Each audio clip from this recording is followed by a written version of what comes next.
Apa sih penjelasan Prof yang bikin Pak Prabowo tuh sampai terkesima? Saya nggak bisa klaim bahwa Pak Prabowo terkesima atau enggak. Tapi saya sangat menghargai Pak Prabowo bersedia mendengarkan. Pasti yang saya sampaikan kepada beliau adalah data, bukti-bukti ilmiah. Ada bukti bahwa penyediaan makan gratis di sekolah itu meningkatkan prestasi belajar anak-anak. Kalau kita belajar kan perlu konsentrasi ya. Kalau misalnya perutnya lapar itu pasti ntar mikirnya kemana-mana gitu kan. Nah ternyata dari hasil riset itu 20% dari kalori yang kita asumsi dari yang kita makan itu 20%-nya itu dipakai untuk kinerja otak. Gizi itu bagus kalau itu memang berdampak bagus. Jadi kalau misalnya kita bilang ini anaknya makannya tempe, tetapi ternyata memang ada kenaikan, itulah yang gizi bagus. Mau IQ-nya 80, tapi kalau nilaimu di nilai tes matematikamu dapat 100, nggak ada masalah. Tapi kalau mau IQ-mu 140, tapi kamu males-malesan di sekolah nilainya jelek, ya buat apa kamu IQ-nya 140?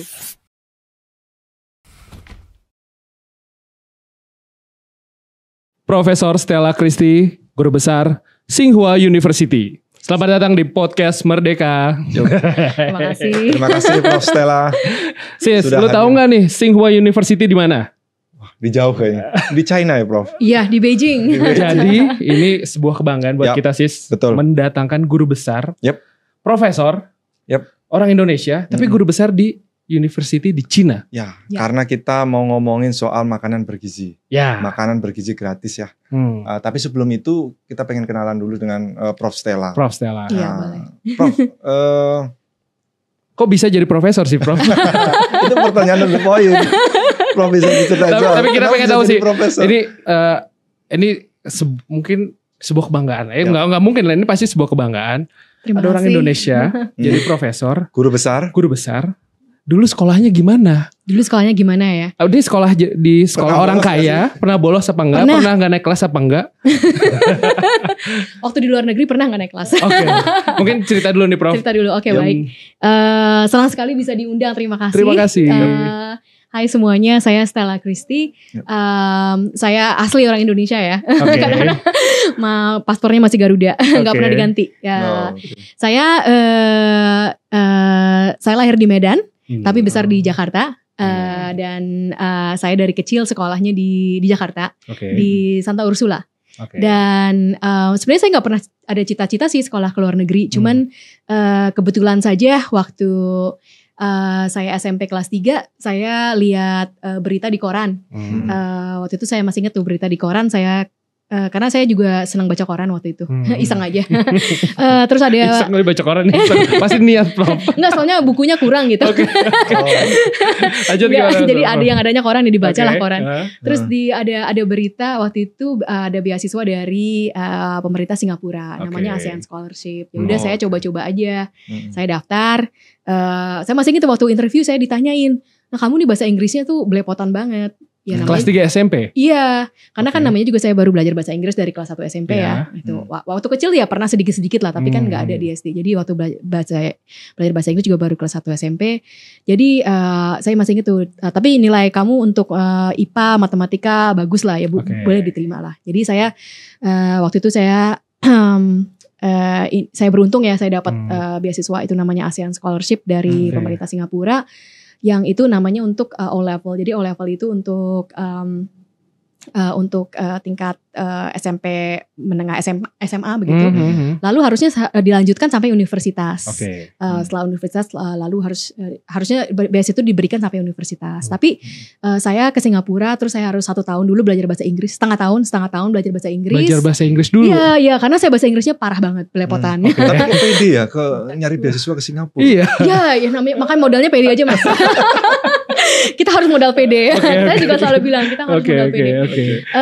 Modal pede dan modal kemauan gitu ya. Jadi percaya bahwa semua itu pasti bisa dipelajari. Jadi saya belajar, dan saya masih ingat waktu itu saya juga ada yang namanya literature. itu terus harus ambil literature itu ya. Pertama kali yang namanya ngambil sastra. Karena saya sebenarnya suka baca ya. Jadi sastra itu menarik. Tapi yang saya pelajari bahwa sastra itu harus kita menulis argumen. Mengapa Shakespeare itu kenapa si King Lear-nya begini. Jadi harus menulis argumen. Nah itu sulit buat saya. Jadi cara pikirnya belum nyampe. Bahasa Inggrisnya juga belepotan. Saya masih ingat waktu itu hampir gagal ya. Jadi udah mau ujian akhir, ujian O-level. Itu namanya ujian O-level itu ada ujian namanya mock exam kan. Jadi diprediksi. Nah prediksi itu saya gagal. Terus tapi guru saya bilang, kamu gak usah ikut lagi. Tapi bilang saya yakin saya bisa kok. Ya pede banget ya kamu, terserah lah. Optimis sekali. Jadi keren, saya terusin. Keren. Syukurlah alhamdulillah waktu itu waktu ujian akhirnya saya tetap dapat nilai yang lumayan lah gitu. Jadi gak malu-maluin negara gitu. Harusnya saya waktu itu lanjut ke di A-level di Singapura. Tingkat kampus tuh seharusnya enggak, A-level itu tingkat 2 tahun terakhir SMA. Iya, karena kalau sistemnya British system yang dipakai di Singapura itu O-level itu 4 tahun. Jadi kita dikasihnya O-level 2 tahun terakhir. Lalu harusnya lanjut ke A-level, berarti itu kelas 2 dan 3 SMA. Tetapi karena saya udah gak sanggup lagi di Singapura secara mental, terlalu kompetitif, saya orangnya santai. Padahal optimistik loh. Optimistis tapi santai gitu. Ya santai ya, maksudnya untuk ukuran Singapura saya nggak cocok lah. Jadi saya sudah agak stres gitu. Saya waktu itu bilang saya mau pulang aja deh ke Indonesia. Ada titik nyerahnya juga Prof ya. Iya, ada titik nyerahnya, tapi kebetulan sekali saya lihat lagi nih ada beasiswa lain. Nah, opportunity lain. Ada opportunity lain. Ada beasiswa itu namanya beasiswa United World College. Nah, United World College itu kalau dapat beasiswa itu boleh milih mau sekolah kemana. Karena itu kampus-kampusnya di United World College itu SMA ya, tingkat A-level SMA. Tapi itu namanya college, tapi itu SMA. Tapi boleh pilih di mana. Nah, saya alhamdulillah saya juga dapat lagi itu beasiswa. Jadi saya pilih di negara yang buat saya paling eksotis, yaitu di Norwegia. Jadi saya SMA di Norwegia, itu di tempat terpencil di Norwegia. Tapi saya kayak negaranya tenang banget ya itu. Ya negaranya tenang. Berarti sesuai dengan pribadi tadi yang pengen santai. Tapi saya senang tinggal di kota sih, waktu itu tinggalnya di desa banget ya. Jadi di negara Norwegia itu saya mendapat 2 tahun. Nah terus sering ditanya orang kenapa bisa masuk Harvard, karena terus terang aja keadaan. Jadi saya tahu bahwa setelah saya lulus dari SMA ya, dari A-level itu pasti kalau misalnya mengharapkan dari keluarga atau dari orang tua itu pasti nggak mampu membiayai penuh kuliah di Amerika Serikat. Nah jadi oleh karena itu saya tahu itu, jadi saya hanya saya hanya daftar ke universitas-universitas yang memberikan beasiswa. Beasiswa lagi. Sebenarnya namanya itu bukan beasiswa ya, namanya need base. Jadi seperti Harvard itu kalau Anda berprestasi dan diterima, apapun latar belakang keluarga Anda, kami akan penuhi. Ya, itulah yang jadi saya cuma daftar ke sekolah yang top-top aja. Karena cuma sekolah yang top-top saja di Amerika Serikat yang memberikan ini beasiswa ini. Ya, dari sekolahnya langsung. Dulu zaman saya nggak ada tuh yang namanya LPDP. Sekarang udah ada LPDP, benar-benar. Jadi saya harus bergantung penuh kepada kebijakan pemerintah negara tersebut atau kebijakan kampus tersebut. Iya. Nah, dan saya kembali beruntung juga dan saya dapat di Harvard sebagai S1. Saya mau cerita sedikit bahwa orang sering bertanya kenapa, karena sampai sekarang pun Harvard itu memberikan beasiswa ya. Dan saya selalu menggairahkan kepada seluruh orang Indonesia, kepada anak Indonesia, karena sangat sedikit memang undergraduate. Jadi S1 di Harvard itu sangat sedikit sekali. Waktu tahun saya satu-satunya orang Indonesia. Dan itu sebenarnya kita jangan pernah ragu bahwa kita harus mencoba. Itu nomor 1. Dan saya mau bilang bahwa saya itu masuk Harvard karena saya orang Indonesia. Ini sungguhan. Jadi saya tulis essay, kan kita harus tulis essay. Nah, ini menarik nih, kenapa bisa lulus dari Harvard? Karena secara nilai memang nilai saya bagus, tapi orang nilainya bagus tuh banyak, bahkan banyak lebih bagus dari saya. Saya selalu bilang saya bukan orang top 10 paling pintar di Indonesia, top 20 juga pasti enggak gitu ya. Ya top 50 juga saya belum tentu gitu. Tapi kenapa? Saya menulis essay apa? Waktu itu saya menulis essay judulnya adalah The Tie to the Motherland. kecintaan saya terhadap Indonesia. Dan Dan mengapa saya begitu mempertahankan apa yang menurut saya adalah apa itu artinya Indonesia buat saya. Karena saya adalah campuran, ada etnik, keturunan Tionghoa, tetapi saya tidak pernah merasa itulah jati diri saya. Jati diri saya adalah seorang Indonesia. Dan saya menulis di essay saya di Harvard, bukan tentang essay akademik, bukan apa, tapi itulah saya orang Indonesia. Saya yakin itu kenapa saya diterima oleh Harvard. Karena Harvard, sekolah-sekolah top ini sungguhan mencari murid-murid yang tidak biasa. Murid-murid yang ada di versi yang originalitas. Original saya, padahal gak original ya, begitu banyak orang Indonesia. Tapi yang nulis. Tapi soal esainya. Cuma saya yang menulis gitu, makanya saya diterima tapi gitu. Tapi buat kita, mungkin sekolah Jakarta, banyak kali gak cuma lo gitu kan. Tapi buat dia orang di Harvard, wow lo orang Indonesia gitu. Betul, makanya kita harus mencari keunikan dan kita jangan pernah lupa bahwa harus bangga terhadap apa yang kita punyai. Itu saja sih kalau dari saya sedikit boleh sharing. Saya beneran sharing, makanya sekarang pun jadi saya harus sumbangsi ke negara nih gitu. Karena kan berkat itu saya bisa diterima di Harvard. Tapi faktor lucknya udah habis belum sih Prof? Kayak dari kecil lucknya banyak banget. Faktor lucknya banyak terus Mas. Alhamdulillah sampai sekarang ada nanti terus dibagi ke saya, gitu. Nanti bagi-bagi ya. Makanya kita harus bagi-bagi gitu kan. Makanya podcast nih sekarang. Tanpa dibayar ya kan. Prof. Terkait dengan sumbangsih ke negara. Ini Prof Stella ini diminta untuk ikut memikirkan terkait dengan program Pak Prabowo tentang makanan bergizi gratis. Baik. Tiba-tiba kok manggil Prof Stella ini jauh dari China sekarang. Tsinghua. Ceritanya gimana Prof awalnya? Mungkin begini saja, saya kebetulan juga merangkap, saya sekarang adalah guru besar, full professor di Tsinghua University. Dan saya mempunyai research saya adalah tentang kognitif. Jadi kognitif itu adalah cara berpikir. Apakah itu manusia, artificial intelligence, ataukah hewan. Dan lab saya adalah lab kognitif anak paling besar di seluruh China. Juga salah satu yang paling besar di seluruh Asia. Tetapi sebelum itu saya juga sudah menjadi profesor seumur hidup, namanya tenured associate professor di Amerika Serikat. Jadi saya lulus dari S3, lalu saya postdoc, dan saya sudah mendapatkan tenure di Amerika Serikat. Mendapatkan tenure itu sangat sulit karena itu adalah profesor seumur hidup berdasarkan, jadi saya tidak bisa dipecat waktu itu. Tapi saya pindah, saya itu di Swarthmore College. Swarthmore College itu adalah top 3 liberal arts university in the US. Jadi mungkin karena latar belakang itu, saya kebetulan sekali sangat berterima kasih dan dihargai oleh Pak Menko Luhut Panjaitan yang meminta saya waktu kita pernah bertemu di Beijing karena Pak Menko mengunjungi Tsinghua University. Itu pertama kali pertemuan? Pertama kali pertemuan Pak Menko mengunjungi Tsinghua University, tapi waktu itu pertemuannya karena Pak Menko jadwalnya sangat padat tidak di Tsinghua University tapi di suatu lokasi di Beijing. Kebetulan Vice President University dari Tsinghua membawa saya karena saya satu-satunya orang Indonesia yang guru besar di Tsinghua. Dan waktu perkenalan itu, sejak itu Pak Menko melibatkan saya terhadap pendidikan dan termasuk memperkenalkan saya terhadap Pak Presiden terpilih Pak Prabowo. Dan sejak itulah saya sangat menghargai sekali diberikan kesempatan untuk memberikan masukan-masukan sebagai ilmuwan ya. Itu faktor luck satu lagi tuh. Betul. Jadi dari pertemuan dengan Pak Luhut, akhirnya tali temali bertemulah Pak Prabowo. Betul.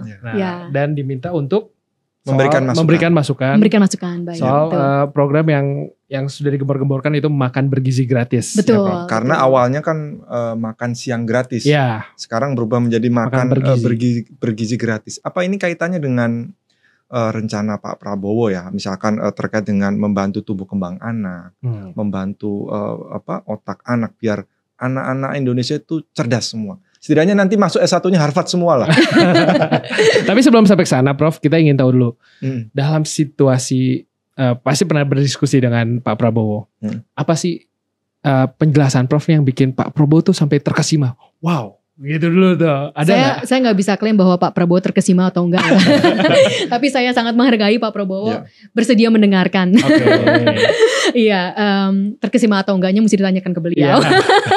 Saya nyanyi cuma menyampaikan data. Tapi terus karena saya sebagai ilmuwan pasti yang saya sampaikan kepada beliau adalah data. Dan saya sangat menghargai bahwa beliau sangat mau mendengarkan bukti-bukti ilmiah. Jadi waktu makan bergizi sebenarnya ada program lain lagi nanti itu mungkin panjang lagi ceritanya. Tapi ada untuk makan bergizi yang pertama saya tanyakan sebagai ilmuwan apakah memang tujuan Pak Prabowo seperti tadi yang Mas Aziz bilang adalah untuk mencerdaskan bangsa. Jadi untuk saya tahu ini tujuannya adalah mencerdaskan bangsa dan juga menyehatkan bangsa kita. Dan untuk menyehatkan saya rasa itu sangat jelas sekali, pasti ada dampaknya ya. Jadi saya waktu itu saya fokuskan untuk melihat, tapi untuk mencerdaskan saya sebetulnya awalnya ragu juga. Apakah memang bisa mencerdaskan ya dari makanan? Karena itu karena saya selalu ilmuwan, saya selalu kembali kepada riset dan bukti-bukti riset. Dan saya melihat dari ternyata program makan gratis ini sudah dilakukan di beberapa negara, termasuk di Amerika Serikat. Di negara maju juga? Di negara maju, ya di negara yang begitu maju seperti Amerika Serikat masih banyak problem bahwa anak-anak yang tidak mendapatkan makanan yang cukup untuk mereka bisa berfungsi dengan baik. Itulah kenapa ini sebenarnya kalau di Amerika Serikat adalah federal program. Artinya memang disupport oleh dari federal, tetapi pelaksanaannya karena sistem Amerika Serikat adalah dilakukan masing-masing state. Jadi mau seperti apa dilakukan oleh masing-masing state, tapi itu federal program. Jadi setiap state harus melaksanakan program makan gratis di sekolah. Jadi karena saya tahu bahwa itu, jadi saya berbasiskan kepada evidence, lalu kepada bukti-bukti. Jadi waktu saya presentasi saya ingin memperlihatkan apakah ada buktinya atau tidak. Saya tidak bias atau begini tidak, tapi saya teliti dan saya teliti ternyata ada buktinya. Jadi ada bukti bahwa penyediaan makan gratis di sekolah itu meningkatkan prestasi belajar anak-anak. Untuk usia? Nah ini juga usianya itu yang sudah saya kumpulkan buktinya di Amerika Serikat itu dari SD, ada juga bahkan sampai SMP. Ya, yang sudah dilakukan riset-risetnya ya. Bukan berarti bahwa SMA tidak ada tidak tertingkatkan, tetapi risetnya mungkin belum dilakukan. Karena kan itu semua yang ada risetnya. Jadi waktu saya presentasi itu saya langsungkan dengan bukti. Ini sangat menarik, ada dari paper-paper dari yang ini. Sebenarnya kalau boleh saya sedikit ya Mas, boleh. Apa sih namanya bukti? Ini sangat penting diketahui oleh publik karena bukti itu kadang ada salah kaprah. Kalau kita mau tahu apa itu sebenarnya bukti, kita ingin tahu apakah memang ada bukti bahwa makan gratislah yang sungguh menyebabkan, jadi causal relationship yang menyebabkan bahwa kemampuan prestasi belajar itu bisa naik. Nah, untuk mengetahui itu ada dua cara. Dua-duanya adalah perbandingan. Satu, kita bisa membandingkan yang kemampuan belajar sebelum mendapat makan gratis dan kemampuan belajar setelah mendapatkan makan gratis. Kalau setelah dan sebelumnya itu berbeda, setelahnya meningkat dibandingkan sebelum, itu kemungkinan besar makan gratislah yang terbukti, makan gratislah yang menyebabkan. Satu lagi perbandingan adalah yang diberikan makan gratis dibandingkan dengan yang tidak mendapatkan makan gratis, tetapi di seluruh aspek yang lain mereka adalah grup yang sama, grup yang mirip, kecuali mendapat makan gratis atau tidak makan gratis. Nah, dari dua cara ini saya merangkum studi-studi, riset yang sudah dilakukan di Amerika Serikat dan ternyata ada cukup banyak. Berdasarkan post minus pre atau perbandingan dari antara dua grup yang mendapat makan gratis dan yang tidak mendapatkan makan gratis. Dan bahkan itu angka-angkanya cukup menarik ya. Di New York, SMP di New York ini saya langsung quote dari studinya Schwartz and Robert 2020. Itu mereka meningkatkan hasil matematika sebanyak 5,9% standar deviasi. 5,9% standar deviasi. Berarti 5,9% ada standar deviasi kenaikan dari average sebelum diberikan makan. Ini Universal Free Meal in New York Middle School. Ini di matematika. Di bahasa sebanyak 8,3% standar deviasi. Ini untuk SMP. Nah, lumayan ya. Nah, ada lagi ini School Breakfast Program. di USA in general ini berarti sarapan nih, program sarapan pagi. Yang tadi itu dua-duanya breakfast dan lunch karena itu universal premium. Ada lagi yang namanya school breakfast program. Ini juga di USA. Ini dilakukan research oleh peneliti namanya Frisvold tahun 2015. Ini papernya bisa dilihat. Ini menaikkan hasil matematika TK dan SD sebanyak 23%. Wow. Ya. Anak lu sarapan pagi. Oke. Problemnya sarapannya apa nih? Itu ada penjelasan juga nggak tuh, Prof? Ada. Nah, makanannya apa aja tuh? Nah, itu ada juga penjelasannya adalah sebenarnya begini. Mungkin sebelum kembali ke makanannya apa ya? Yeah. Mungkin kita pertanyakan kenapa? Oh iya, oke. Ya, kenapa kok bisa menaikkan tingkat kemampuan belajar? Ya. Ini kalau sebagai sebenarnya kita lihat berarti itu mekanismenya itu apa? Ya. Sebenarnya mekanismenya ada 2. 1, dan ini cukup terkait. 1, kalau ada makanan, anak-anak lebih mau datang ke sekolah. Jadi dari segi absensi, absensi itu meningkat. Tentu saja kalau orangnya hadir daripada tidak hadir, prestasi jauh lebih baik kalau hadir daripada tidak hadir. Dari itu satu mekanisme adalah absensi. Mekanisme kedua adalah konsentrasi. Kalau kita belajar kan perlu konsentrasi ya. Kalau misalnya perutnya lapar itu pasti ntar mikirnya kemana-mana gitu kan. Nah, bengong gitu. Nah, ternyata dari hasil riset itu 20% dari kalori yang kita asumsi dari yang kita makan itu 20%-nya itu dipakai untuk kinerja otak. Banyak kan? 20%. Berarti kalau misalnya kita kekurangan asumsi, berarti kinerja otaknya akan juga melemah dan berkurang. Acara gampangnya bisa tentu saja kalau perut kosong susah nih mikir, ya kan? Nah itulah kenapa kalau makan paginya tersedia, pertama udah lebih semangat datang ke sekolah. Pasti. Pagi-pagi nih udah datang, jadi nggak takut nggak kebagian. Dan jadi pagi-pagi pelajaran matematikanya jam 8 udah makan pagi ya udah harus tetap di situ, nggak ketinggalan. Udah satu. Yang kedua, karena sudah makan. Ada jauh kemungkinan adalah dia bisa lebih konsentrasi. Tentu saja tidak menjamin 100% ya, tapi ada kemungkinan itu. Nah, itulah 2 mekanisme yang terjadi dari situ. Perut udah kenyang, bisa pasti datang ke kantor. Pasti datang ke kantor. Iya, pasti datang ke sekolah. Sama aja gurunya juga datang ya. Oh iya, gurunya. Karena gurunya dapat makan. Gurunya juga dapat kan. Itu dia. Terus mungkin faktor yang agak belakangan kalau buat gurunya lumayan nih hemat. Sama biar nggak buru-buru pengen cepet istirahat, pengen jajan. Tapi kalau pagi udah perut udah kenyang, udah tenang. Nah, tapi soal makanan bergizinya sih. Iya, tadi kan itu dari ada makanannya dulu. Betul. Kenapa peningkatan karena setidak-tidaknya ada makanannya. Iya, ada makanannya. Tapi makanannya apa nih? Betul. Berpengaruh nggak sih, Prof? Iya, ada. Nah, kita kembali ke data ya, kembali ke bukti. Waktu ada pertanyaan apakah gizi makanan itu berpengaruh atau tidak. Nah, pertama yang harus saya tekankan, ada makanannya pun itu pasti akan ada dampaknya. Saya cukup yakin dari evidence, dari bukti-bukti yang sudah dikumpulkan. Jadi ada makanannya pun itu sudah akan berpengaruh. Nah, tetapi kalau ditanya apakah gizi dari makanannya itu akan berpengaruh, dari evidence yang ada, ini satu saya kutip dari studi di California, karena waktu di California mereka memang lihat kualitas makanannya. Jadi mereka bandingkan di state yang sama, sekolah di California itu mereka pakai vendor. Jadi ada sekolah-sekolah yang pakai vendornya yang sedikit kualitasnya lebih tinggi, ada vendor-vendornya yang kualitasnya rendah. Dan waktu mereka bandingkan memang waktu mereka lihat hasil tes, nah ini dari satu studi yang dilakukan dari 2017 ya, namanya Anderson et al.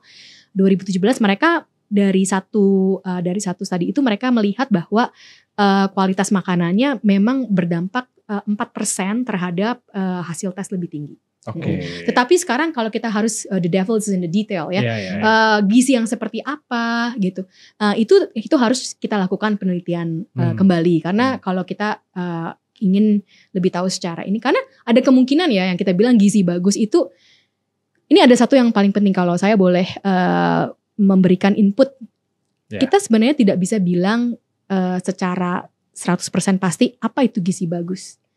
Kita harus bisa justru tahu gizi itu bagus kalau itu memang berdampak bagus terhadap pembelajaran atau peningkatan prestasi anaknya, ada pengaruhnya. Jadi kalau misalnya kita bilang ini anaknya makannya tempe, tetapi ternyata memang ada kenaikan, itulah yang gizi bagus. Jadi kita jangan melihat harus mahalnya, harus apanya, dan harus daging tinggi, atau apa, tidak. Justru kita lihat itulah yang namanya penelitian ya. Jadi kita bisa lihat dulu dari yang kalau sudah tercukupi kalorinya, dari acar-acaranya begini, ternyata middle level gizi kalau sudah mempunyai dampak yang sangat besar. Itu pun berarti itulah yang namanya bagus. Sudah cukup. Udah cukup. Dan itu yang membuat orang mulai dari namanya makan siang gratis, jadi sekarang makan bergizi gratis dilakukan di pagi hari. Betul. Saya memang rekomendasinya pagi hari. Direkomendasi pagi hari karena kita melihat pragmatisme dari sekolah kita. Karena sekolah kita kan berakhir pada untuk SD ya. Untuk SMP nggak ada masalah kita makan siang karena berlanjut ya. Tapi kalau SD kita berakhir pada pukul 12.30. Jadi sebenarnya bukannya makan siang nggak bagus, tapi kalau kita bandingkan, apakah lebih bermanfaat makan pagi atau makan siang? Ya, kalau kita lihat dari mekanisme absensi dan mekanisme atensi, konsentrasi, kita bisa langsung lihat dari segi itu tentu saja makan pagi akan jauh lebih. Karena kalau dikasih makan siang ya udah lewat konsentrasinya. Kayaknya kalau untuk anak SD lebih menggairahkan untuk belajar sih. Betul. Kalau makan pagi. Kembali kita ke absensi dan ke konsentrasi, mekanismenya akan lebih konsentrasi kalau udah dikasih makan pagi. Kalau makan siang kan udah terlambat. Gitu Satu poin lagi sih, Prof. Ibunya nggak repot-repot bangun pagi lagi. Ibunya juga jadi senang ya. Cuma nyiapin. Ibu orang tuanya cuma nganter pokoknya. Jadi ibu juga semangat, nah ayo bangun pagi biar dapat makan. Nah, kan. Jadi nggak telat, nggak ini, ya kan? Oke, Prof, saya lanjut ke pertanyaan berikutnya soal kecerdasan anak Indonesia. Betul. Ya, karena kan terkait dengan gizi, terkait dengan kecerdasan anak di Indonesia. Karena kalau kita lihat riset juga tadi, karena Prof bilang soal riset itu penting. Rata-rata IQ orang Indonesia kan di sekitar 80-90. Rata-rata. Kalau kita lihat di Eropa, katanya lebih dari itu, di atas 100 ya. Ini yang mau didorong juga gitu. Kenapa ya orang Indonesia kok IQ-nya segitu? Karena gizinya atau karena memang pendidikan, kultur pendidikan kita, sistem pendidikan kita? Dari mana kita mengurai ini soal IQ? Pertama saya mau bercerita sedikit kalau boleh ya. Apa itu IQ test? Nah, kita memang selalu banyak terpaku kepada IQ test. Tapi saya mau bilang, yakinkanlah kita semua bahwa kita orang Indonesia adalah orang-orang pintar. Dan saya bukan berbicara berdasarkan klise atau karena memang bangga sebagai orang Indonesia, tapi berdasarkan bukti-bukti ilmiah. Nanti saya akan ceritakan bukti-bukti ilmiahnya. Tapi saya mau cerita dulu tentang IQ test. Nah, IQ test ini memang disenangi oleh orang-orang. Tapi sebenarnya kalau kita tanya apakah IQ test itu memprediksi keberhasilan seseorang dalam hidup? Kembali saya akan memberikan bukti-bukti research ya. Ada banyak paper yang akhir-akhir ini meneliti bahwa tidak terbukti bahwa IQ itu memprediksi kemampuan untuk kemampuan keberhasilan seseorang dalam hidup. Karena orang tuh terus berkembang kan. Itu satu. Nah, saya juga mau cerita tetap IQ test ini, IQ testnya sendiri itu kadang-kadang IQ test itu adalah tes. Jadi sebenarnya begini. Tergantung situasi pas lagi tes kali ya. Tergantung situasi pas lagi tes dan juga sebenarnya begini. Kalau kita bilang apakah ada sesuatu IQ test itu mengukur intelligence yang namanya G, general intelligence. Tetapi kalau kita teliti secara dalam di antara kami yang peneliti kognitif, konsep dari general intelligence itu sebenarnya belum terkonsepkan secara matang. Jadi begini, kalau kita mau melakukan IQ test itu kan measurement. Kalau misalnya kita kalau kita misalnya tes ukuran darah, itu kita dengan pakai alat itu sudah memang langsung mewakili ukuran darah, ukuran apa tinggi atau rendah ya. Tetapi konsep IQ-nya sendiri ini konsep general intelligence yang namanya G itu sebenarnya masih warawiri kalau saya boleh bilang gampangnya gitu. Jadi tidak ada terbukti bahwa G itu beneran ada gitu. Ada yang cukup yakin, ada yang terus terang aja buktinya menurut saya belum terbukti. Jadi di suatu pihak kita jangan terlalu taruh uang semua di IQ test gitu lah. Jangan terlalu khawatir tentang IQ test. Bukannya saya saya boleh cerita. Ada suatu IQ dari orang kulit hitam di Amerika Serikat itu sekitar 3 atau 5 poin lebih rendah dari orang kulit putih di Amerika Serikat. Nah, apa ditanya apakah orang kulit hitam lebih bodoh dari orang kulit putih? Tidak. Kenapa? Kembali ke ada satu penelitian, ini risetnya sudah diulang beberapa kali. Anak-anak kulit hitam diberikan IQ test. Satu grup dibilang ini IQ test. Satu grupnya lagi dibilang ini tes ujian sekolah. Dua-duanya kulit hitam ya. Nah, anak yang diberikan IQ test, nilai, ini tesnya sama persis. Tapi waktu dibilang tes ini adalah tes ujian sekolah, nilai si anak kulit hitam itu. Cuman sugestinya aja yang beda ya, sugestinya. Iya, sugestinya aja beda. Nama tesnya aja beda. Persis itu dikasih tesnya, terus tesnya ada namanya nih. Terus yang di satu dibilang ini IQ test. Yang satu lagi dibilangnya ini ujian harian. Isinya sama persis. Cuman labelnya beda. Lalu hasilnya gimana tuh, Prof? Nah, hasilnya tes yang anak yang ambil tes ujian harian, padahal tesnya sama, nilainya jauh lebih tinggi. Jadi kalau itu bukti apa? Bukti bahwa si yang mengambil tes sendiri karena mereka merasa oh ini IQ tes, saya mungkin kurang bagus, jadi dia ngambil tesnya jadi tidak bagus. Tapi dia merasa kalau ini ujian ya ujian biasa ya, ini yang dites ya yang saya udah pelajari ya saya bisa lah kerjain sebagus mungkin. Nah inilah menjadi satu juga tesnya sendiri. Ini kita jangan terlalu percaya 100% itu mengukur kemampuan kecerdasan. Karena kalau di sini tesnya sama, kenapa dibilang ini IQ test jadi lebih rendah, ini dibilang tes ujian harian jadi lebih rendah? Karena ini sekarang kan juga dilakukan masif juga di sekolah-sekolah di SMA kan. Untuk kalau saya terus terang saya tidak mensupport itu kita melakukan IQ test. Prof sambil diminum Prof. Terima kasih. Minum dulu. Ini logonya ada Merdeka Kong. Terkesima nih kita. Iya. Biar 100% lagi. Iya, jadi saya tidak terlalu mensupport IQ test ini karena menurut saya begini. Kalau bukan selain IQ test sendiri bermasalah, konsep general intelligence juga cukup bermasalah.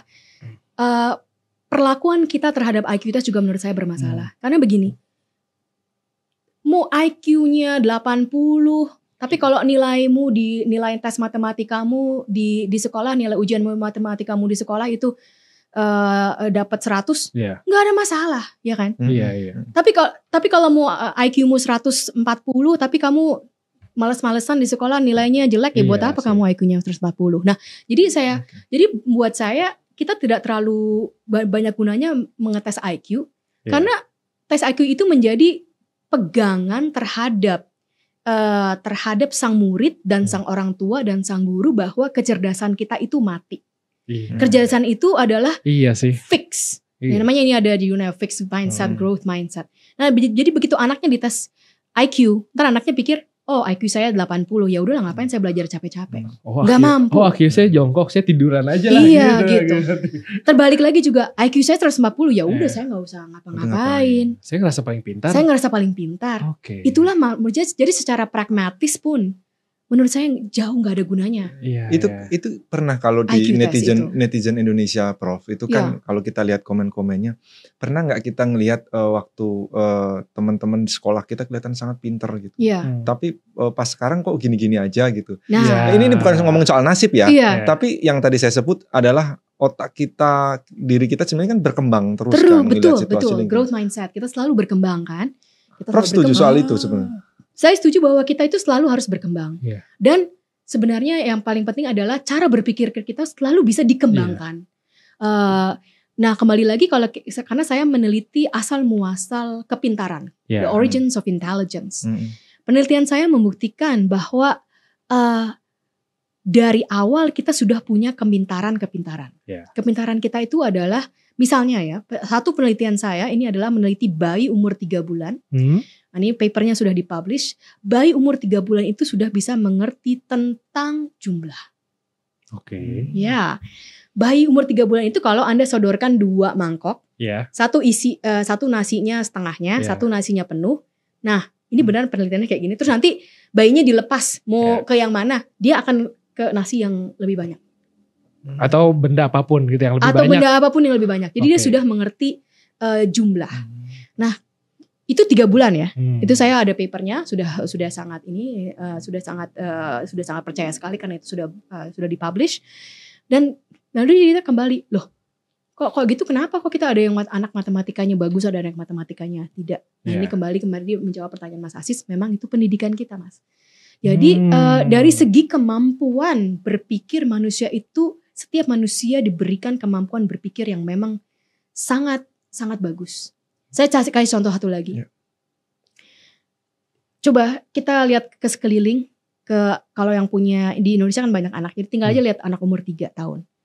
Mereka ngomong bagaimana? Hebat kan? Pintar kan? Ngomong biasa aja kan? Kita udah bisa mengerti apa yang mereka omongkan. Bisa komunikasi lah. Padahal bahasa itu kan begitu sulit. Kita tahu dari mana? Coba kalau kita suruh belajar bahasa baru nih, misalnya bahasa Polandia, ya kan?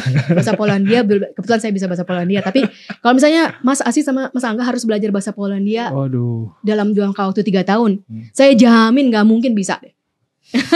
Kayaknya udah banyak pikiran yang lain ya. Nah, jadi itu begitu hebatnya cara berpikir kita. Tetapi dari tapi cara berpikir itu harus dikembangkan. Jadi awalnya kita sudah punya cara berpikir. Nah, itulah peneliti-peneliti seperti saya sudah tahu itu. Dan ini yang mau kita jadikan. Yakinkah kita bahwa kita punya cara berpikir yang sangat baik? Tapi bagaimana kita mengolah cara berpikir yang sudah ada sejak dini? Iya sih, itu. Iya. Karena kalau kita tarik misalkan sekarang ada perdebatan juga nih Prof, soal ketika anak masih kecil itu jangan terlalu banyak dijejali apa ya? Setuju. Dengan hitung-hitungan misalkan. Tapi lebih kepada kreativitas. Langsung diajarin nulis 3 tahun gitu. Kreativitas. Itu gimana Prof soal itu? Sebenarnya saya saya setuju sekali anak itu jangan dijejali. Kenapa? Karena itu secara ekonomis ya, karena kebetulan saya sebelum major saya tuh tadinya ekonom, terus pindah jadi ke otak. Tahun ketiga saya pindah gitu. Bisa lompat gini, otaknya gimana tuh bro? Enggak susah banget. Okay. Jadi secara kita begini, kalau kita secara ekonomis kita selalu apa yang sudah ada kita pergunakan. Nah, anak itu dari awal itu sudah banyak yang mereka tahu. Jadi sebenarnya kalau dijejali itu tidak ekonomis karena kita tidak menggunakan apa yang mereka sudah bisa. Tetapi kita harusnya menggunakan apa yang mereka sudah tahu dan sudah bisa.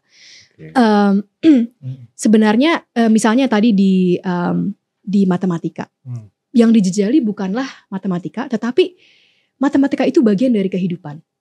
Nah, bagaimana caranya bisa matematika bagian kehidupan? Nah kan saya udah bilang kan anak-anak sebenarnya sudah dari bayi 3 bulan pun sudah tahu tentang jumlah. Kalau kita lagi makan misalnya kita bisa tanya, oh coba ini bagaimana nanti malam nenek mau datang ikut makan. Jadi kita harus sediain masak nasinya perlu lebih berapa. Nah itu kan dari keseharian sudah bisa berpikir tentang itu. Pertanyaan-pertanyaan yang relate ya diaplikasikan di keseharian dari itu. Dari keseharian karena segala sesuatu yang kita harus hidup itu harus berpikir kan. Hidup itu banyak yang harus dipikirkan. Nah anak itu juga kan namanya juga lagi hidup dan mereka ikut memikirkan. Itu ya sebenarnya yang paling penting.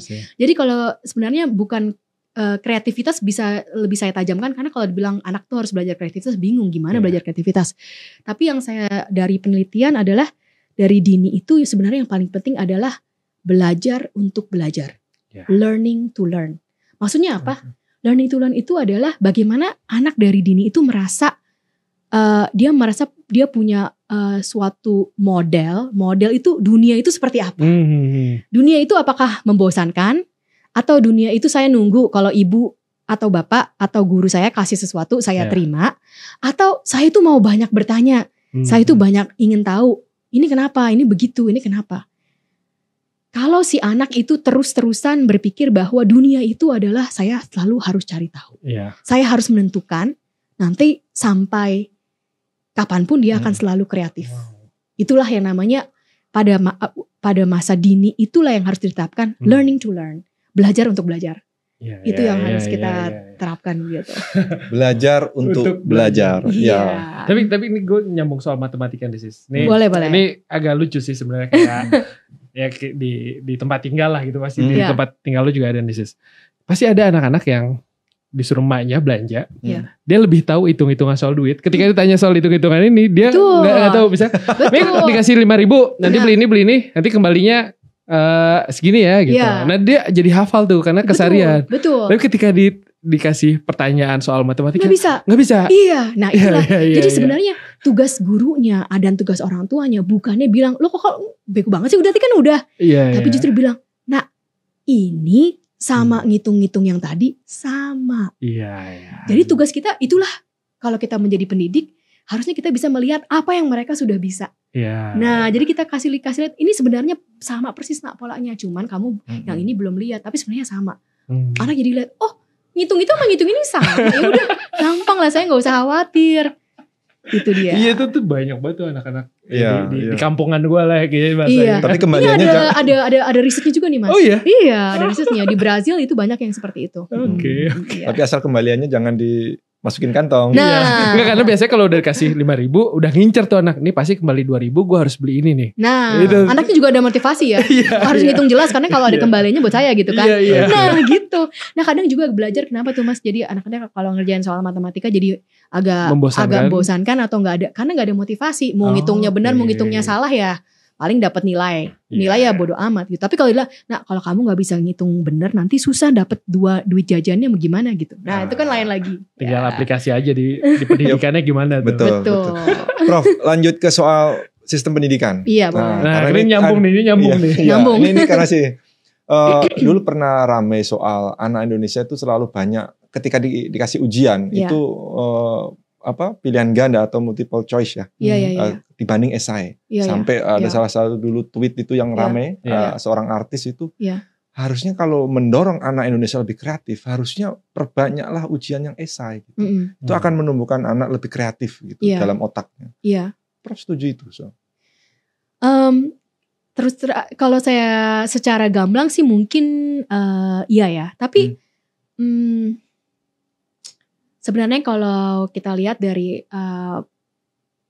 bukan saja tesnya, tetapi mungkin yang paling sulit atau yang masih kurang itu memberikan pengertian kenapa untuk sang anak itu harus belajar. Karena saya meneliti cara pemikiran manusia, termasuk cara belajar ya, tapi bukan hanya belajar di sekolah, tapi belajar macam-macam.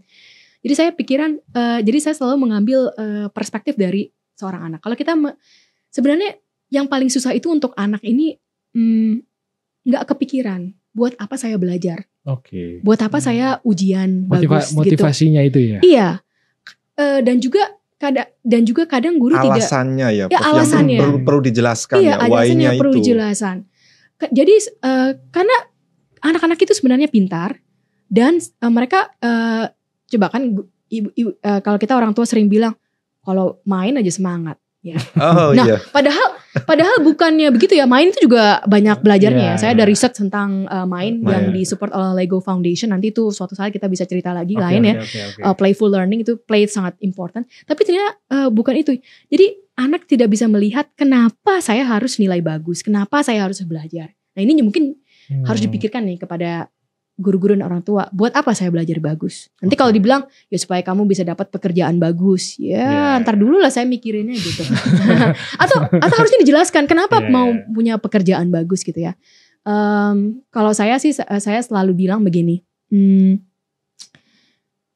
kita itu perlu belajar karena nanti kalau kita punya prestasi yang bagus, kita akan lebih punya pilihan di hidup ini.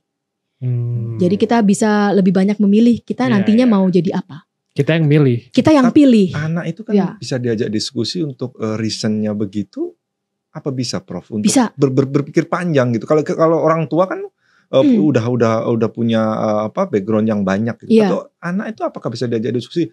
Why-nya itu apa perlu dijelasin detail? Kamu harus begini gitu. Nah. Itu anak itu bisa, tetapi itu kembali juga harus dibiasakan.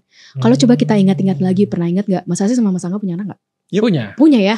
Masih ingat gak waktu anaknya umur 2,5 banyak banget nanyanya, kenapa saya harus tidur sekarang? Ini yang lagi saya rasakan. Oh lagi rasakan ya. Nah anaknya umur 2 ya. Iya. Anak itu pasti nanya. Misalnya anak saya, kenapa saya cuman boleh ke supermarket bareng? Terus kenapa saya kok cuman terus saya bilang kamu cuman boleh beli satu yang kamu mauin, permen kah atau coklat kah atau cuma boleh satu. Terus tanya loh kok kamu belinya banyak, kamu belinya begini kenapa saya cuman boleh satu. Nah Kalau misalnya kita cuma jawabnya, nggak usah nanya banyak-banyak deh. Emang begitu gitu. Ya anaknya juga nanti belajar bahwa jangan nanya-nanya. Tetapi kalau kita jelaskan, ya sebenarnya saya belinya yang untuk saya pribadi cuma 1, tapi untuk yang lain itu begini, makanya saya ini. Atau makanya kamu juga dapatnya 1. Atau terus terang aja memang sih untuk saya pribadi ada 3. Kalau gitu fair juga ya buat kamu ada 3 gitu. Nah anaknya jadi terbiasa berpikir dan bertanya mengapa. Jadi itu memang yang dari awal why. Tapi sebenarnya kadang 1 kali gak ngerti pun gak apa-apa ya.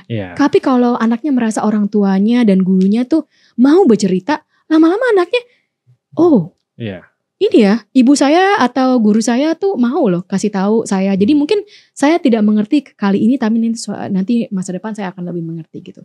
Jadi kembali tadi ke pertanyaan yang apakah saya setuju dengan tes itu? Memang esai mungkin lebih ini ya, tapi tetapi kembali lagi mungkin yang harus ditekankan adalah kita lebih menyemangatkan anak-anak kita, 1 untuk melihat secara systematic thinking. Kenapa kita belajar sekarang, itu gunanya nanti untuk apa? Yang kedua, alangkah baiknya kalau kita bisa sedikit demi sedikit memperlihatkan koneksi antara mata pelajaran satu dengan mata pelajaran lain. Misalnya kita belajar matematika itu banyak koneksinya dengan biologi, dengan hidup keseharian, kimia, dengan fisika, dengan kimia. Semuanya itu ada konektivitasnya.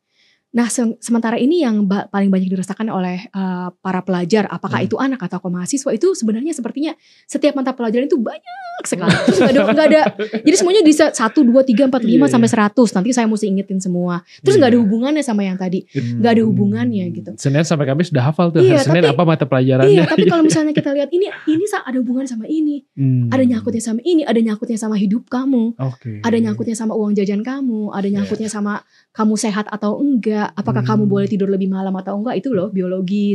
Itu ada biologi, itu ada hubungannya dengan itu.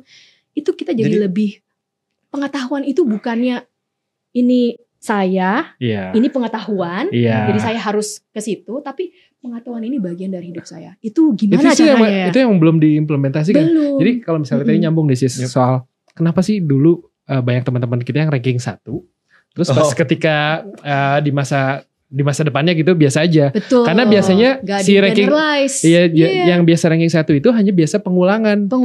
Nah kayak gue rankingnya kan di 20-30an ya sih. Ada saya mau harus ngomong apa? Ya maksudnya ada pengakuan nih. Gimana mau masuk Harvard? Nggak bego juga sih. tapi karena nggak bisa menghafal secara pada saat itu ya. Tapi ya alhamdulillah bisa jadi wartawan gitu, bisa kan dengan kemampuan yang harus bisa lompat-lompat gitu. Artinya jadi kita melihat, oh ternyata baru saya sadar tuh Prof, oh ternyata dulu dia hanya bisa menghafal. Betul. Nah sedangkan saya hanya memperhatikan terus mendapat pengembangan gitu loh. Ya gak tahu ini saya bener apa enggak ya Prof. Perlu di riset kayaknya. Oke, Prof lanjut soal ini Prof, masih terkait dengan pendidikan. Artinya dengan kalau kita tarik dari diskusi kita di depan itu kan soal makanan bergizi, soal pendidikan. Itu betapa pentingnya kan sebenarnya negara invest di SDM. Betul. Ya kan? Setuju. Kalau kita lihat di negara-negara lain kan di China, India, Jepang, negara tetangga Malaysia dulu invest SDM tuh kenceng. Prof ngelihat apa yang sudah dilakukan nanti di Pak Prabowo ya dengan makanan bergizi ini sudah pas berarti jalurnya. Saya rasa sangat pas sekali ya. Untuk basic ya. Setidaknya apa yang sudah dilakukan sekarang kan dengan ada banyak beasiswa LPDP segala macam itu kan juga sudah banyak dilakukan. Seberapa penting sebenarnya untuk investasi SDM bagi negara? Investasi SDM bagi negara itu adalah yang paling penting. Kalau yang saya lihat bukan persepsi saya sendiri, tetapi dari evidence kembali saya sebagai ilmuwan, kita lihat bukti-bukti dari seluruh yang ada terjadi di dunia ini. Setiap negara maju, mereka maju bukan dari mereka kaya sumber daya alam, tetapi mereka kaya dari sumber daya manusia. Kalau kita pikirkan negara Belanda yang begitu kecil. Sumber daya alam satu pun tidak punya ya. Tanah aja nggak punya ya. Tapi terkenalnya Holland Bakery di sini. Itu juga punya nama ya. Ya tanah pun nggak punya. Nah itu juga Holland Bakery kan berarti sumber daya manusianya bisa bake dengan ini ya. Nah tanah pun nggak punya, tapi mereka begitu sumber daya manusianya begitu ini. Jadi kalau saya akan sebutan macam-macam ya. Belanda Israel, Taiwan, Singapura. Singapura sih. Semuanya tapi Amerika Serikat tentu punya sumber daya, tapi sumber daya yang paling ini adalah sumber daya manusia. Jadi seluruh negara Eropa hampir sama sekali, jarang sekali yang punya sumber daya yang sangat kaya. Semuanya adalah kembali kepada sumber daya manusia. Itulah sumber daya manusia yang memang harus dipentingkan. Kalau kita lihat dari perkembangan Korea Selatan, Jepang, Korea Selatan dulu jauh lebih miskin dari Indonesia. Sama miskinnya dengan Korea Utara. Apa bedanya Korea Selatan dan Korea Utara? Sumber daya manusianya, riset dan teknologinya itu yang dipentingkan. Jadi itu sangat penting. Itu saya kira semua sudah tahu ya. Mungkin kalau saya boleh program-program yang sudah ada dilakukan sekarang yang akan berkembang di pemerintah ke depan, saya sangat senang sekali melihat bahwa memang arahnya ke sumber daya manusia. Ada lagi program lain untuk membangun SMA unggul yang kebetulan juga saya sangat appreciate sekali sedang diminta oleh Pak Prabowo untuk melakukan program SMA unggul. Nanti mungkin itu saya nggak cerita panjang lebar, tapi di masa lain bisa saya cerita. Berarti nanti harus kesini lagi. Pasti dong. Alhamdulillah. Gitu. Tapi memang jadi penting sih kalau ketika melihat negara yang paling dekat Singapura gitu, dia nggak punya sumber daya alam. Betul. Tapi sumber daya manusianya tuh kayaknya sampai ada julukan Crazy Rich tuh banyak di Singapura. Berarti kan sumber daya manusianya tuh keren-keren ya. Iya, betul. Membangun banget gitu. Iya, betul. Bahkan Prof sendiri dapat beasiswa di Singapura. Iya. Kan? Mungkin kalau boleh ya, saya ingin, karena kita selalu melihat secara sistem. Nah, satu dari kelemahan kita untuk membangun sumber daya manusia adalah sistem pendidikan kita ada yang, kalau saya boleh mohon maaf agak jujur, ada kesalahpahaman apa itu pendidikan. Nah, kalau kita boleh secara sistem, sebenarnya ada perbedaan antara pendidikan dasar dan pendidikan tinggi. Pendidikan dasar itu adalah belajar pengetahuannya. Jadi learning about the knowledge itself. Nah, tetapi pendidikan tinggi itu adalah learning how to create knowledge. Belajar untuk bisa membuat ilmu-ilmu baru. Nah, yang sementara ini, yang kebanyakan pola yang kita sebagai masyarakat Indonesia berpikiran itu adalah pendidikan tinggi itu tidak beda secara kualitas dari SMA. Cuman lebih sulit. Itu salah besar. Itu salah besar. Hanya spesifik aja kuliah itu. Iya, itu salah besar. Pendidikan tinggi di universitas itu adalah di mana sang pengajar meng-create knowledge yang baru. Itulah namanya kenapa pengajar, dosen itu adalah riset. Dan yang belajar itu belajar untuk bagaimana dia bisa meng-create ilmu-ilmu baru, meng-create pengetahuan-pengetahuan baru. Itu harusnya ada paradigm shift dari pemikiran kita seluruh masyarakat Indonesia. Jadi bukan pemerintah saja, tetapi ini justru dari kita semua harus berpikir inilah yang perlu kita, yang masih sama sekali tidak ada. Jadi kita secara pendidikan dasar ya sebenarnya akses sudah cukup bagus. Nanti kualitas harus diperbaiki tentu saja, terutama sekali kualitas guru ya. Tetapi satu yang sama sekali mungkin masih belum disadari, dan saya kalau boleh mengambil kesempatan ini menyemangati kita semua untuk mulai berpikir bahwa pendidikan tinggi itu adalah untuk mengkreasi ilmu baru. Jadi kalau kita kata apa itu riset? Riset itu untuk menjawab pertanyaan-pertanyaan dari yang kita belum tahu. Nah, riset itu bukannya orang nerdy terus baca buku terus di summarize. Itu bukan riset ya. Riset itu selalu punya pertanyaan. Itu selalu gambaran general banget ya, orang nerdy baca buku gitu. Tapi sebenarnya riset itu adalah suatu ingin menjawab pertanyaan. Di dunia ini banyak pertanyaan, termasuk di ekonomi kita. Pertanyaan satu, apakah bagus kita kasih makan bergizi? Itu bisa diriset. Pertanyaan satu lagi, mau makan bergizinya, gizinya seperti apa? Itu tinggal diriset. Kurikulum apa yang bagus untuk supaya anak Indonesia menjadi lebih cerdas, PISA skornya lebih tinggi. PISA skor saya setuju itu harus ditinggikan karena kita parah sekali PISA skornya ya. Itu seperti apa? Semuanya itu bisa diriset. Kita harus teknologi seperti apa yang bisa mengolah nikel kita, itu berdasarkan riset. Itu pertanyaan, itulah riset. Seluruh riset ini, pertanyaan ini, knowledge creation ini harusnya terjadi di universitas. Tapi Prof, sebuah riset itu dianggap tidak menguntungkan seperti startup. Kenapa tuh? Iya. Ini kembali lagi karena kita masih padahal kan sebenarnya sama-sama menguntungkan gitu loh. Sangat menguntungkan. Iya, ya terima kasih nih Mas Angga udah kasih tip nih ya. Saya memang sering cerita akhir-akhir ini kalau karena riset itu kan masih kurang jelas kadang-kadang ya. Jadi saya mau kalau boleh dengan para pemirsa share sedikit. Riset itu sebenarnya sama dengan startup. Oke. Tetapi presentasi kemungkinan kegagalannya jauh lebih rendah dibandingkan startup. Gitu. Nah, apa itu startup? Startup itu kan orang punya ide dan berjanji nih akan ada penghasilan, return of investment di depan. Jadi orang-orang pada percaya, oke, kita kasihlah uang untuk kamu di dalam sesuatu jangka waktu kamu akan bisa menghasilkan yang kamu janjikan tadi, ya kan? Kita tahu startup kita sebenarnya cuma 10% loh yang jadi, ya kan? Tapi orang semua semangat kalau namanya startup, tapi kalau riset nggak mau gitu. Tapi startup itu juga sama. Kita punya hipotesa, kita punya pertanyaan itu kita berikan jawaban sementara hipotesanya, lalu kita riset itu dan nanti itu akan ada hasilnya. Jadi jawaban dari pertanyaan itu. Jadi kemungkinan gagalnya itu bahkan jauh lebih rendah. Kita akan mendapatkan jawaban, mungkin jawabannya tidak sama seperti yang hipotesa, tapi itu bukan kegagalan. Kita mendapat jawaban yang berbeda. Misalnya kita ingin tahu apakah untung untuk bisa apakah lebih baik makan pagi atau makan siang ya. Ini kita bisa riset, kita bandingkan mana yang lebih lebih meningkatkan prestasi makan pagi atau makan siang. Nah, ternyata setelah dibandingkan makan pagi peningkatan prestasinya aja sama, misalnya ya sama dengan makan siang. Saya rasa tidak akan sama. Tapi sementara ini asumsi kita misalnya sama, tetapi cost untuk makan pagi lebih murah daripada cost untuk makan siang. Nah, jadi kalau kita ukur hasil riset kita itu bisa men-save uang negara dengan hasil dampak yang sama, dampak yang begitu, kita